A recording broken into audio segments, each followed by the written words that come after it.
Good afternoon, folks. I'm here again with the man Kibo, Mr. Keith Barzy, and he seems to be a man of history. And in a conversation earlier, we spoke about the protest march that occurred in 2011 when CCM would have been adjudged the loser of the elections and actions that were taken subsequently. So, Mr. Barzy, good afternoon. Yeah, good afternoon, my brethren. Yes, so you were at the protest march. Could you tell us a little bit about the circumstances by which you ended up at the protest march? Yes, I was there at the protest march, 2011. I was in the garage, and I get a phone call. And I answered the phone call. It was Mr. Mark Brantley, the Premier. And he asked me where I am. I tell him I at my workshop. He said, boy, only you alone home, Everybody else is on the tongue. So then I left what I was doing, my dirty clothes. I don't change my clothes. And I go downtown by the DR Walwyn Square. And I go down there, the brethren. The amount of people I see, right, I get goosebumps. I couldn't believe. So then I see the Premier, Mark Brantley. Well, they know Premier, then them time that he wasn't Premier. He was just contesting the election, and he had lose the election. But he didn't feel like he lose. So me and he started to converse, So he telling me he doing this protest, against the NRP government and the election. Alright, well, he's a man whom he support, he's a man whom he believe, So what he tell me, I believe. So yes, I decided to join the march with him. We proceed going up the road. Me and he walking together going up the road, along the way, talking as usual, what's going on and what's not. When I reach just above the Amos Chapel, I had talking and me and he no answer. So I look over my shoulder, and see. So I start to wonder, well, look how this man could disappear gone. I say, he can't be gone below, down in the Bags region. So maybe he gone to the back of Superfoods. So I go to the back of Superfoods. When I go to the back of Superfoods, he behind the on the phone. He asked me, well, boy, what happened? The man opened my mouth and tell me to, boy, go ahead, go long up. I go in the park. Go stop what's going on in the park. He told you to go proceed to the park and go stop what happened in the park? Yeah, what happening in the park, he told me that. But he's staying back? But he's staying back. Why do you think he's staying back? Because the man is a coward. And all he wanted to do is use people for his own benefit. So that is when I start to really think serious about Mark Brantley. So what happened when you got to the park gate? And it was locked, it was closed? Well, the crowd proceeded and going up to the park and reach the park gate. The gate was closed. But I didn't go up by the gate. I stepped further down the road. And while I was down there watching what going on,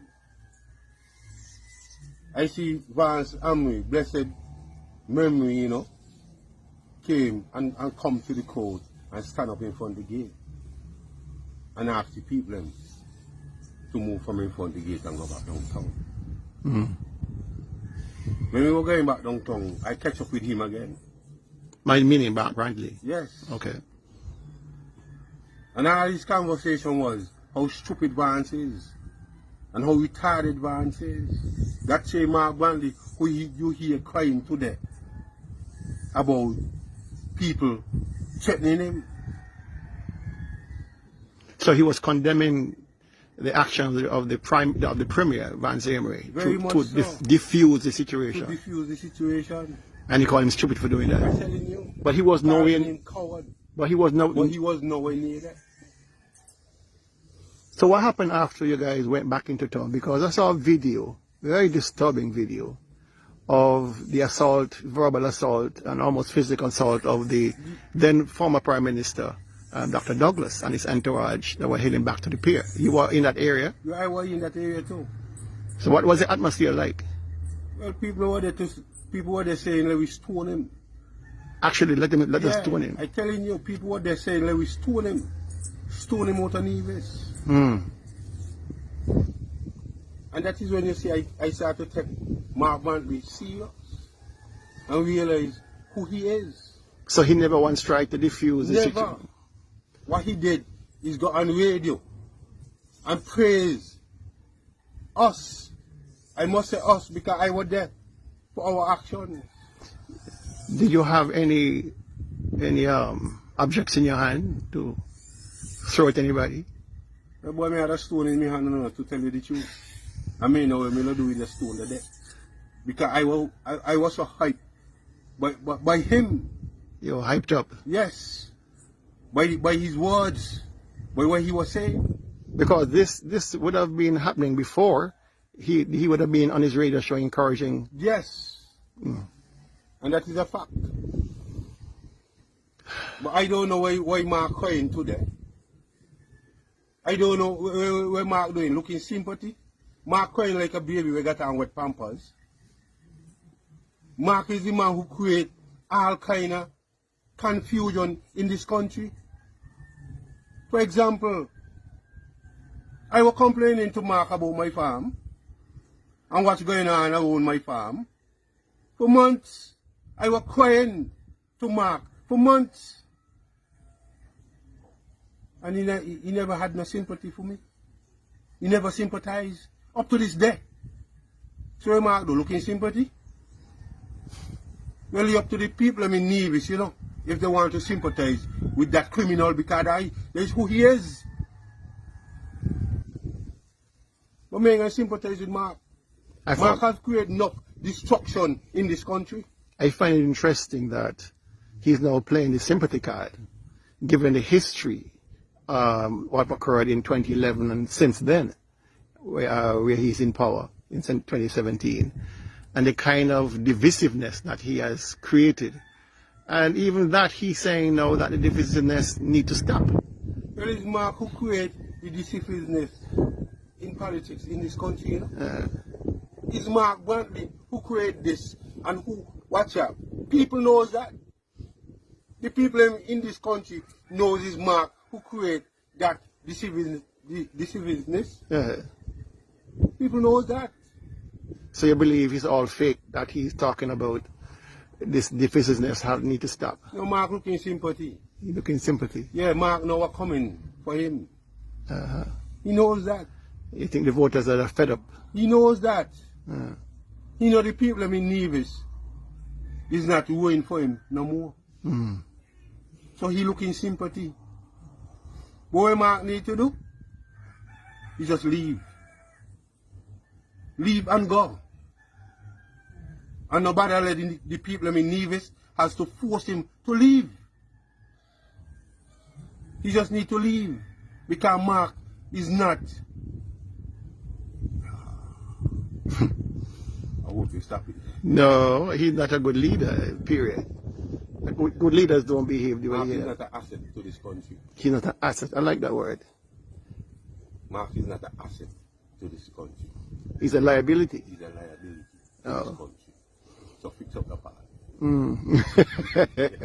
We got to do it over. Yeah, he's not an asset to this country. He's a liability. Mark is done. Mark ain't capable to run this country. He has no idea what to do. Mark has changed his hand in the year. I listened to him on a radio program there. On Monday night? On Monday night. Yeah, it's very bad. And Mark has given up.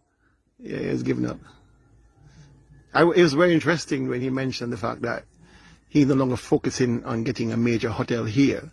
He's focusing on getting the rooms that we have existing filled. I found that to be a surrender. That's a white flag. He's no longer interested in getting the investors because they keep, coming in and going out without leaving anything. He has thrown up the white flag. brethren, investors, people with money, know when they meet up fatherland people. They know that.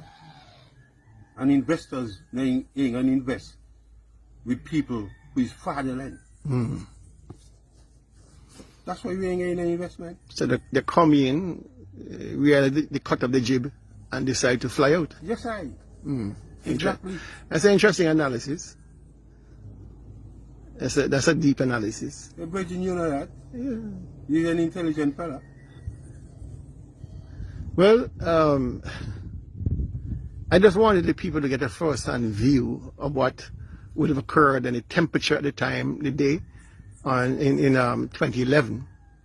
And you were there, and you, of course, you have captured clearly the kind of atmosphere of this kind of mob mentality. People were really being riled up by a man who decided to hang back after they got to the gates.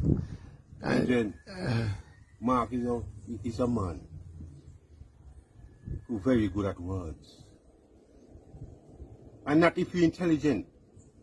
This is, you got to got common sense. Okay, if you don't have common sense, he'll rile you up and make you get yourself in problems for him and take out yourself.